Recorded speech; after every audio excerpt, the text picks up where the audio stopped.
What's going on, everyone? My name is Talon Sai and you are watching Sunday Gun Day. I hope you guys are all having a great Sunday so far. Today we are kicking off what I have dubbed the PCC or Pistol Caliber Carbine Showdown. In front of me here I have a spread of PCCs which all have dedicated reviews on them here on this channel already. So if you want to find any more information about anything that you see here in this video, you can find those links in the description down below. We have a ton of different shapes and sizes, manufacturers, price points, and a lot of unique things about each of these firearms. If your personal favorite PCC is not here in front of me today, don't sweat it. I will get around to reviewing some more of these in the future. And this video has already taken me a lot of time and effort to put together, so if you guys want to see more PCC reviews and you want to see your personal favorite added to this lineup, I would appreciate it if you guys left a like on this video and also consider subscribing because I do make new videos every single week. I'll take the suggestion of whichever comment gets the most upvotes for a new PCC and I will add that to a lineup, bring you guys a full dedicated video on it, and then I will throw it into the mix in the future. So I have 7 options right here in front of me, and I figured the best way to do this would just be to line them up from their MSRP lowest to highest. Now just because the MSRP is low doesn't mean that the overall cost of these guns are the same. This one in particular right here, MSRP is about an $800 gun, but with all the upgrades, it would actually move it way further over towards this end of the table. So I'm going to run through all of these. I'll give you a quick breakdown of the numbers, the specs, and then of course we will shoot all of them. If you want more details about everything that I'm about to mention, I also put together an entire spreadsheet which you can find in the description down below. If you're looking at possibly picking up a PCC in the future, then maybe you could use that charging adapter and a brace also from Chris. Now for the Vector, once again, I still bring this gun out quite a bit to shoot it, and it's probably one of my favorites in my collection. One of the main reasons I'm so into firearms is because of the mechanical aspect and the engineering behind them, and with this Vector system in here, it's just super cool. I don't think I've actually shot this with the new Chris folding adapter and the new magazine, so we'll see how it does.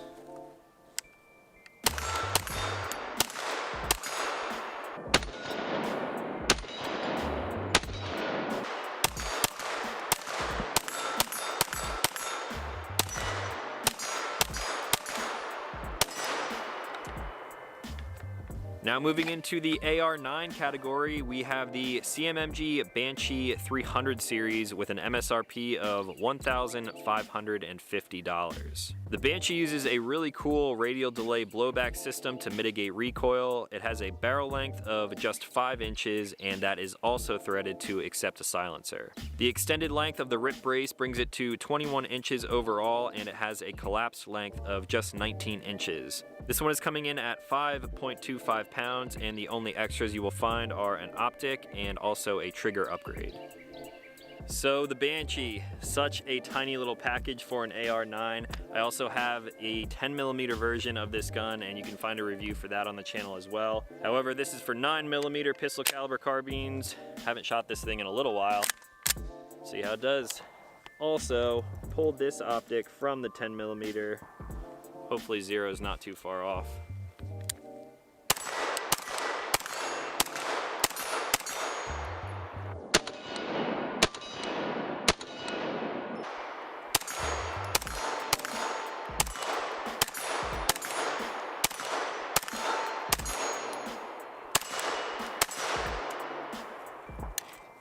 Now last but certainly not least, we have the Battle Arms Development Xiphos 9P, coming in with an MSRP of $1,999. This is a direct blowback design with an 8-inch barrel, which is threaded as well to accept a silencer. The extended length is 25.75 inches with a collapsed length of 23.25 inches, weighing just 5.35 pounds. The only real accessories on this one are the backup iron sights and the red dot optic. So now, the most expensive on the list. However, this is the only one with really high quality machined receiver sets. It's got a bunch of parts that most people would do as an upgrade right out of the box, and overall, I'm a fan of this gun. Let's see how she runs.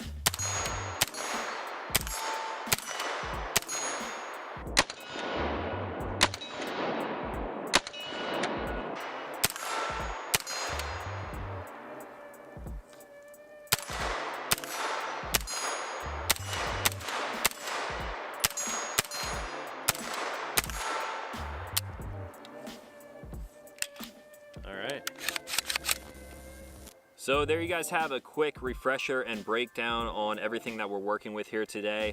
I'm not really making this video to say that one of them is better than the other, or I think that this one should not be considered and this one should be your top pick. I'm really just doing this as a blanket comparison. We're going to do some comparing and contrasting. We'll talk pros and cons of each of them. I'm not doing this to declare an overall winner. I'm really just putting the information out there for you guys to make an informed decision of your own. Now, I'm sorry to say it, but I do have a least favorite out of the bunch. All of these are great to shoot, don't get me wrong. They are super fun, most of them are pretty practical. However, when it comes to being the most fun to shoot and the most practical, the one that falls a little bit short for me out of submitted for them, they had some barrels that had some issues. I'm not going to go too into details with that. However, I did get this one replaced. You can search a serial number on their site. I believe that would still be active right now, so this is one that I did send in for a recall, got it back, and as you can see, it shoots great. So that is that for the Sub 2000. Now, moving right along, I believe everything else here is a little bit more evenly matched than the other two that I sort of voted off. I guess we'll jump into one that people may consider a little controversial, the debate on AR9s. So here I have the CMMG Banshee 300 series, very small package, radial delay blowback, forged receiver set. It's got a lot of cool features to it. It is a very small package and it shoots great. The only thing I've done as far as upgrades go to this is of course the optic, and I did drop a Geisley single stage trigger in here. This gun is super fun to shoot. It's even better when you throw a silencer on the end there. And this too is a gun that I have recommended in the past.